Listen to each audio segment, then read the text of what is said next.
সকল কুয়াশাচ্ছন্ন গলির মাঝে দাঁড়িয়ে আছে এক প্রাসাদ, সময়ের কাছে পরাজিত, স্মৃতির কাছে বন্দী।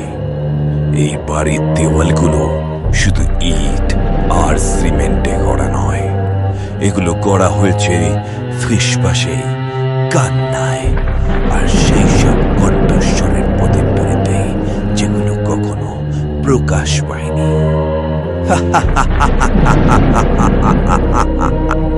চলে যাও।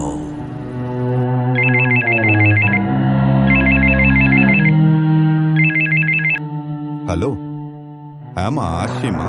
দরজাটা বন্ধ করে দিয়েই বেরোবো, চিন্তা করিস না, চলে আসবো। রাখলাম, হ্যাঁ।